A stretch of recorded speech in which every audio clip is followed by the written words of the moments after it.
Atenção pessoal, vamos para a nossa revisão. Duas características das penas restritivas de direitos. Elas são autônomas e substitutivas, conforme diz a regra do artigo 44 do Código Penal. O que significa dizer? Primeiro, o juiz aplica a pena privativa de liberdade prevista para cada crime. Depois, preenchendo os requisitos do artigo 44, ele substitui pela pena restritiva de direito aplicável. Não cumprida a pena restritiva de direito, qual a consequência? Fica reestabelecida a pena principal, porque o réu, não tendo efetividade na restritiva, volta para a privativa. Não cumpriu a privativa, qual a consequência? O juiz emite mandado de prisão. Então, todo crime, em tese, é possível emitir seu mandado de prisão? Desde que o réu não cumpra a pena aplicada. Seguindo no mesmo conceito, se você não paga a prestação pecuniária, que é uma pena alternativa, qual a consequência? Prestação pecuniária é pena alternativa, também restritiva. Não pagou a prestação pecuniária, restabelece-se a pena principal. Não pagou a perda de bens e valores, restabelece-se a pena principal. Não pagou a pena de multa, ela é considerada o quê? Dívida de valor e deve ser executada conforme as regras da Fazenda Pública.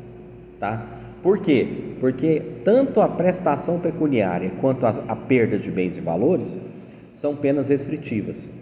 E a pena de multa é pena principal, que é aplicada junto com a pena que seja de reclusão ou seja de detenção.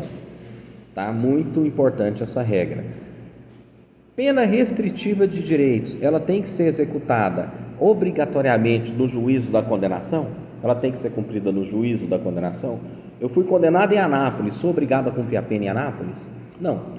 A lei de execuções penais diz que o cumprimento da pena poderá ser em local diverso da condenação, desde que seja favorável a uma boa ressocialização do condenado. Por exemplo, ele tem família durante o processo que se mudou para outra unidade da federação. O juiz pode autorizar que ele cumpra a pena, venha cumprir a pena em local diverso. Mesmo porque a plataforma é outra, né? Sai da plataforma do judiciário comum e cai na plataforma do seu, né? Sistema de execução unificado. Então pode, desde que haja autorização judicial. Com relação à limitação de fim de semana, que foi o exemplo que você deu na sua questão, quantas horas diárias na limitação de fim de semana o indivíduo fica obrigado a cumprir para cumprir essa pena restritiva? Hein, gente? Vocês se lembram? Pelo Código Penal, pela regra, você falou no seu exemplo, 5 horas diárias, né? Questão que é muito cobrada em prova de concurso, às vezes coloca assim 12, 20, 24 horas, não, 5 horas diárias. Finais de semana ou feriados, né? Também uma questão muito importante, as penas privativas de liberdade podem ser substituídas por restritivas de direitos. Quais? A critério do juiz. Tem aquela regra que a gente leu no artigo 44, acho que parágrafo 2º ou 1º, na condenação inferior a 6 meses pode ser uma multa ou uma restritiva de direitos. Nas superiores a 6 meses, multa e restritiva de direitos a critério do juiz. Tá? Quais são as espécies de penas restritivas? Quem se lembra? Hein, gente? Prestação pecuniária, perda de bens e valores, interdição temporária de direitos, limitação de fim de semana e limitação de fim de semana. A critério do juiz, ele vai aplicar a pena restritiva que seja mais adequada ao cumprimento pela pessoa do réu, para a pessoa do réu. Lembrando-se que na mais importante de todas, né, a mais debatida de todas, que é a prestação de serviço à comunidade, cada dia de condenação equivale a 1 hora de prestação. Olha que bom negócio penal. Cada dia de condenação equivale a 1 hora de prestação. Então, 7 dias da semana ele pode cumprir 7 horas no domingo. Perfeito. É um bom negócio para o condenado, né? Cálculo da pena. No cálculo da pena, o juiz deve observar o critério trifásico. Quais são as regras do trifásico? Primeiro, circunstâncias judiciais de 59. Depois, agravantes e atenuantes. Por fim, causas especiais de diminuição de pena. E quem define isso é o artigo 68 do Código Penal. Fiquem atentos aos artigos que eu estou falando, eu tenho certeza que vocês vão assistir esse vídeo em casa, mas o artigo 68 deixa claro quais os critérios, né? São 3. E na pena de multa, são quantas fases? Gente, 2. A multa adota o critério bifásico.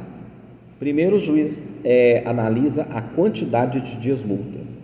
Depois, o valor de cada dia e multiplica a quantidade pelo valor, levando-se em consideração principalmente a situação econômica do infrator. Estudem. Né? Critério trifásico para as penas corporais de reclusão e detenção. Critério bifásico para a pena pecuniária, que é a multa. Tá? Reincidência. O que é o período depurador da reincidência? Hein, gente? É o prazo de 5 anos, não é 10, não é 15, não é 20. É o prazo de 5 anos em que a reincidência produz os seus efeitos, contados a partir do término da execução da pena, computando-se também o prazo do livramento condicional se não houve revogação. Tá? Para o imputável se aplica pena, e para o inimputável por doença mental totalmente incapacitante aplica-se o quê? Hein, gente? Quem se lembra? Medida de segurança. E qual a finalidade da medida de segurança? Proteger a sociedade e o indivíduo com transtorno mental. Isso. Também você pode falar tecnicamente especial finalidade terapêutica ou curativa. A medida de segurança não visa punir. A medida de segurança visa o quê? Curar o doente mental, alcançando a sanidade. Alguns curam, outros não, né? Medida de segurança, vai cair questão envolvendo medida de segurança, né? Porque essa matéria foi abordada com vocês. A reincidência, gente, ela é um agravante, ela piora o regime inicial de cumprimento de pena, ela impede a suspensão da pena, ela interrompe a prescrição.